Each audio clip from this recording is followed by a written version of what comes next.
आप सब? I hope कि आप सब ठीक होंगे। सो गाइस, आज मैं जा रही हूँ जंतर मंतर। जंतर मंतर का नियरेस्ट मेट्रो स्टेशन है राजीव चौक और पटेल चौक। दोनों मेट्रो स्टेशन से ही नियर पड़ेंगे आपको जंतर मंतर। और अगर आपको जनपत मार्केट जाना है तो भी आप वहाँ पे जा सकते हो। बिल्कुल जंतर मंतर के अपोजिट साइड में ही है, बिल्कुल साथ में ही है। अगर आप जनपत मार्केट आ रहे हो तो भी आप जंतर मंतर आ सकते हो, दोनों ही आपको एक साथ पड़ेगा।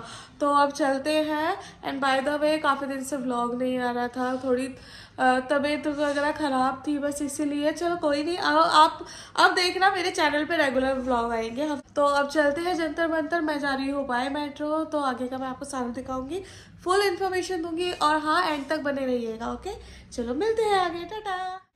सो गाइस, हमें उतरना है राजीव चौक गेट नंबर 6 पर। वहाँ से उतर के बाय वॉक जाना है। यहाँ से जनपत मार्केट है, ये नियरेस्ट पड़ती है। और ये देखिए जंतर मंतर के बाहर का है। अमृत उद्यान में अगर आपको जाना है तो आप यहाँ से स्कैन कर सकते हैं। ये कॉम्प्लेक्स के बारे में दिया हुआ है। टिकट इन्फॉर्मेशन दी है, 25 रुपये पर पर्सन है। यहाँ मैंने टिकट ली है, वो मैं आपको दिखा रही हूँ। तो चलो चलते हैं अंदर। अंदर जाके नज़ारे कुछ इस तरीके से होते हैं, खुला आसमां और सारी जगह दिख रही है, कितना सुंदर लग रहा है। और यहाँ पे इसकी इन्फॉर्मेशन दी हुई है कि जंतर मंतर क्या है, कैसे है। फुल गाइडेंस है एंट्री होते ही, और हर स्टैचू के बाहर आपको उसके बारे में information. So guys, Jantar Mantar में एंटर हो चुकी हूँ। अब मैं आगे का आपको सारा का यहाँ का व्यू दिखाती हूँ, और साथ के साथ मैं आपको इन्फॉर्मेशन भी प्रोवाइड करूँगी, इन्फॉर्मेशन भी दूँगी कैसे है क्या है। यहाँ पे पहले मतलब ये टाइम के लिए जाना जाता है कि इसकी जो सीढ़ियाँ हैं, इसे टाइम के लिए सीढ़ियों के अनुसार टाइम देखा जाता था। पहले घड़ी नहीं होती थी, तो अभी भी वैसा ही है, तो मैं आपको वैसा ही दिखा रही हूँ।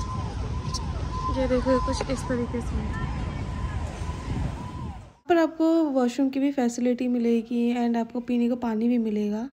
अब मैं आपको यहाँ की सारी इमारतों के बारे में इंफॉर्मेशन दूंगी कि क्या है, किस यूज़ में आती थी, तो सारा मैं बताऊँगी। सो गाइस, ये मोस्ट इम्पॉर्टेंट क्रिएशन है जो कि जय सिंह जी ने बनाया था। ये लोकेटेड किया था सेंट्रल स्ट्रक्चर में। सो गाइस, इसका जो वर्क है ये है कि ये पहले के टाइम में बहुत एक्यूरेटेड टाइम बताता था कि दिन में क्या टाइम हो रहा है क्या नहीं। यहाँ की टाइमिंग कुछ इस तरीके से पता चलती थी। एक्चुअली सूरज का जो शेडो आती थी, जो परछाई आती थी, उसके अकॉर्डिंग पहले टाइम का देखा जाता था। और तो और गाइस, सूर्य की वजह से वहाँ की ग्रह की स्थिति के बारे में भी जानकारी मिलती थी कि किस तरीके से हमारे ग्रह जा रहे हैं, कैसे ग्रह इधर से उधर घूमते हैं, वो सब बताता था। और मिस्र यंत्र से वर्ष के सबसे छोटे और सबसे बड़े दिन को भी नापा जा सकता था कि सबसे बड़े दिन कैसा है और सबसे छोटा दिन। कहा जाता है कि ये यंत्र जो है ये चूने और पत्थर से बना है, और इसकी सीढ़ियाँ जो है वो संगमरमर के पत्थर से बनी हुई हैं, ये कुछ विद्वानों ने कहा है। और ये जो यंत्र है ये 88 फीट ऊंचा है, ये इसकी ऊंचाई पूरी 88 फीट है। तो अब हम बात करेंगे मिश्र यंत्र के बारे में। यहाँ पर हिंदी और इंग्लिश दोनों में इन्फॉर्मेशन आपको मिलेगी। ये जो यंत्र है ये 140 फीट ऊंचा है, उत्तर पश्चिम दिशा की ओर है, और ये बहुत आकर्षण है। 1982 में दिल्ली में एशियाई खेलों का ये एक प्रतीक चिन्ह बनाया गया था।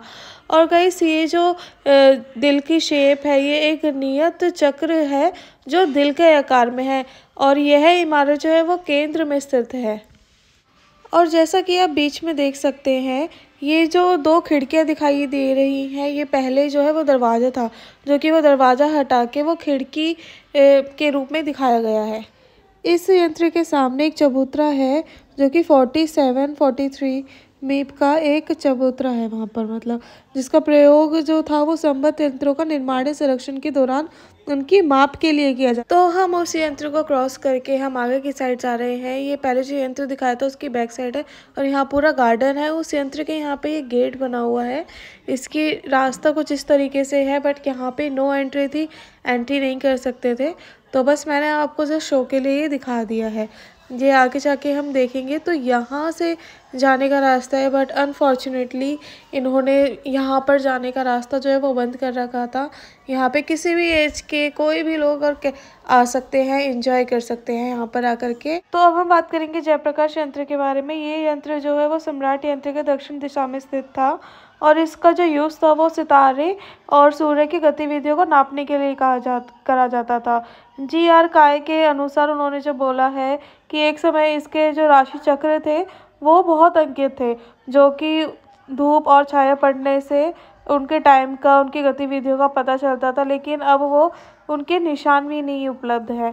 तो अब इनका नाप लगाना बहुत ही मुश्किल हो चुका है। अब हम बात करेंगे राम यंत्र के बारे में, जो कि जयप्रकाश यंत्र से कुछ ही मीटर दूर है, थोड़ा सा ही दूर है दक्षिण की साइड।